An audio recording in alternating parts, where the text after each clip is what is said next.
दो चीज़ें हैं जो कि कॉमनली हम उनको जो है एक साथ मिला कर लेकर चल रहे हैं और हम समझते हैं कि वो दोनों चीज़ें कॉमन हैं। मिसाल के तौर पे वो दो डिफरेंट चीज़ें ये हैं, एक है दीन को याद करना, दूसरा है कि दीन को समझना, अंडरस्टैंड करना। प्रॉब्लम ये होता है कि हम जब अपने बच्चों की तरबियत की बात करते हैं या उनको दीन सिखाने के की कोशिश करते हैं, तो देखने में ये आया कि हम उन बच्चों को दीन याद करवा देते हैं।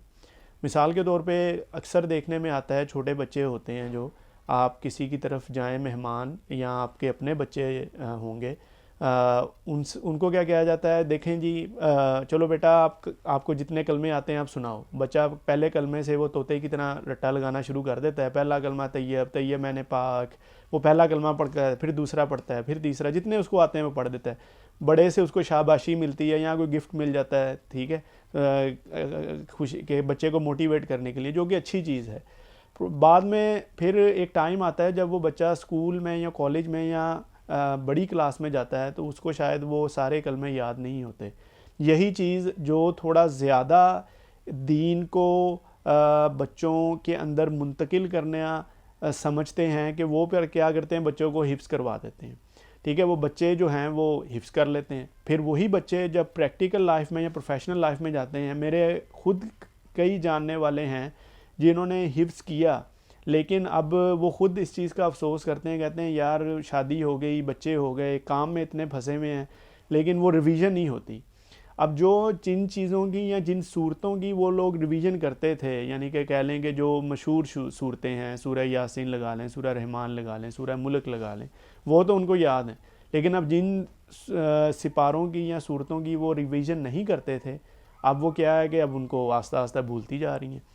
तो दूसरा देखने में आया कि जो इससे भी ज़्यादा कोशिश करते हैं या समझते हैं कि हम दीन जो है आगे बच्चों को बच्चों को ज़्यादा दीनदार बना सकें या अपना फ़रीज़ा अच्छे तरीके से अंजाम दे सकें, वो बच्चों को जो एडिशनल कोर्सेज़ होते हैं, मिसाल के तौर पे हदीस कोर्स हो गया, तर्जमा तफसीर कोर्स हो गया, इससे भी आगे चले जाएं तो आलिम कोर्स हो गए, दरस निज़ामी हो गया, वो करवाना जो है वो मुनासिब समझते हैं।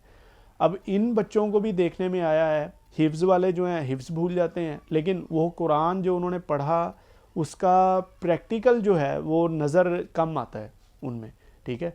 और जिन्होंने इल्म को अब देखा जाए तो सीखा, मिसाल के तौर पे अब उन्होंने जो दरस हदीस कोर्स किया या तर्जमा तफसीर किया, अब तो वो यानी कि डिटेल में चले गए ना, ठीक है, तर्जमे से आगे तफसीर में, फिर हदीस में, फिर आलिम कोर्स में चले गए। अब जब वो भी प्रैक्टिकल लाइफ में उनको देखा जाता है, तो वो उनके अंदर उनकी पर्सनैलिटी में, उनकी ज़ात में वो चीज़ नज़र नहीं आती। तो इससे क्या देखने को समझने को मिलता है कि अगर उन्होंने वो चीज़ें की हैं ना, तो जिस तरह वो छोटे बच्चे ने वो 6 कलमे या जितने कलमे उसको आते थे वो उसने सुना दिए, और बाद में फिर उसको शायद उन कलमों के नाम भी भूल गए हों। जिस तरह पहले कलमे को पहला कलमा तैयब कहते हैं, ठीक है, अब बाद में उसको ये भी भूल गए हों। तो हमने जो करना था वो ये करना था कि हम खुद सबसे पहले दीन को समझना था, उस पर अमल करना था। उस पर अमल करने के बाद हमने, देखें हम छोटे बच्चे होते हैं, हम 2-3 साल का जब छोटा बच्चा होता है, उसके पेरेंट्स जो हैं जब नमाज़ पढ़ते हैं, वो खुद ही आकर जो है वो जिस तरह की भी टूटे फूटे से सजदे करना शुरू कर देता है। उसको वो कहा तो नहीं जाता, उसको वज़ू तो नहीं करवाया जाता। आप अपनी नमाज़ पढ़ रहे हैं, वो जिस तरह का भी है, यानी कि अपनी कोशिश के सहज अपनी आपकी नकल करने की सूरत में वो अपनी नमाज़ पढ़ रहा होता है, ठीक है। ये चीज़ जो है ये असल दीन है, ठीक है। मसला ये होता है, दूसरा जो प्रॉब्लम आ रहा है इस यानी कि दीन की प्रैक्टिस के अंदर, वो ये आ रहा है कि जब बच्चा दीन को इम्प्लीमेंट करने की कोशिश करता है, ठीक है, मिसाल के तौर पे अगर लड़का है उसने दाढ़ी रख ली, उसको हमारे माशरे में डीमोटिवेट किया जाता है, ओ ये तुमने दाढ़ी रख ली, तुम मुल्ला बन गए, ठीक है। अगर लड़की है उसने पर्दा करना शुरू कर दिया, उसको डीमोटिवेट किया जाता है, ओ तुम क्या बन गई, तुम क्या निंजा बन गए हो, ठीक है, तो तुम्हारी उम्र ही क्या है, ठीक है। तो इस तरह की चीज़ें ना, दिल का पर्दा होना चाहिए, अक्सर सुनने को मिलता है। फिर प्रॉब्लम ये आता है कि अगर हमने एक बच्चे को, एक यंगस्टर को एक इंस्टीट्यूट के अंदर, एक यानी कि लेवल के अंदर, हमने एक माहौल के अंदर हमने उसको डाल दिया है, तो हम उसको फिर उसको सपोर्ट भी करें। सपोर्ट यही नहीं कि ड्राइवर की जॉब करना शुरू कर दें। माजरत के साथ अक्सर हम पेरेंट्स जो हैं वो ड्राइवर ही बने हुए होते हैं, जो स्कूल गए या मदरसे को बच्चे में छोड़ा और वापस ले आए, ये तो एक ड्राइवर भी कर सकता है, ठीक है, और फ़ीस पे कर दी, ये तो एक स्पॉन्सर करने वाला भी कर सकता है। काफ़ी फलाही अदारे हैं जिनके अंदर कई बच्चे पढ़ रहे हैं, जिनको लोग स्पॉन्सर करते हैं, जिनको यानी कि फ़लाही तौर पे लोग यानी कि सदका जारिया के तौर पे लोग कहते हैं चलो यार ये पढ़ेगा तो मुझे भी सवाब मिलेगा। तो ये तो वो लोग भी कर रहे हैं, ठीक है। आपने एज आ पेरेंट्स जो है क्या एक्स्ट्रा किया? एक्स्ट्रा ये था करना जो कि एक्स्ट्रा नहीं था, जो कि वाकई ही करना चाहिए था हमें।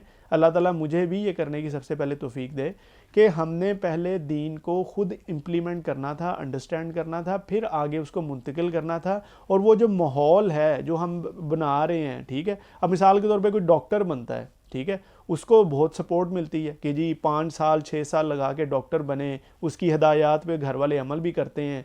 वो जनाब अगर वो लड़का या लड़की है वो घर आते हैं, वो कहते हैं कि जी आपकी अबू आपका डाइट प्लान ठीक नहीं है, आप सिगरेट छोड़ दें, उसको चले मानना या ना मानना दूर की बात, उसकी बात को डीमोरलाइज नहीं किया जाता, सुन तो लिया जाता है कि यहाँ उसको अप्रिशिएट तो किया जाता है, उससे मशवरा तो लिया जाता है, लेकिन माजरत के साथ अफसोस के साथ हमारे दीनी मामले में ऐसा नहीं है, ठीक है। यहाँ तक कि देखने में आया अगर कोई दीन की बात घर में कोई बात करता भी है ना, तो यानी कि मिसाल के तौर पे स्पेशल ओकेजन पे, मिसाल के तौर पे कि जी शादी है, ये चीज़ नहीं होनी चाहिए, ऐसा नहीं होना चाहिए, उसको चुप करके साइड पे बिठा दिया जाता है। अब ये मौके थे कि अब उसने तो जो आपने दीन को आपने उसको सिखाया, उसने तो सीखा है कि जी ये चीज़ें जायज़ नहीं है। अब यही चीज़ आपको कह रहा है, लेकिन आप उसको सपोर्ट नहीं कर रहे, तो इस तरह वो डीमोटिवेट हो जाता है, ठीक है। अब उसने जो दीन सीखा भी ना, आपने उसको खुद ही जो है कह लें कि उसको बेमायनी कर दी है कि अब जिन्होंने मुझे जनाब मैं सोचूंगा मिसाल के तौर पे जिन्होंने मुझे इस काम में लगाया था वही नहीं इस काम को माने, और वो काम कौन सा है? ये वो बात है जो नबी रसूल और कुरान की बात है, ठीक है। तो सबसे जो बेसिक चीज़ है वो ये है कि चीज़ को हमने अंडरस्टैंड करना है, थोड़ा अमल करें, उसके ऊपर इस्तकामत के साथ करें, और एक विजन के साथ, एक फोकस के साथ हम अपने बच्चों को स्टेप बाय स्टेप आगे लेकर चलें। उनको रट्टा ना लगाएं, उनको दीन याद ना कराएं, उनको दीन अंडरस्टैंड करवाएं। आई होप कि आपको आज की ये मेरी वीडियो और मैसेज अच्छा लगा होगा। अपना ख्याल रखिएगा और अपने प्यारों का भी बहुत शुक्रिया।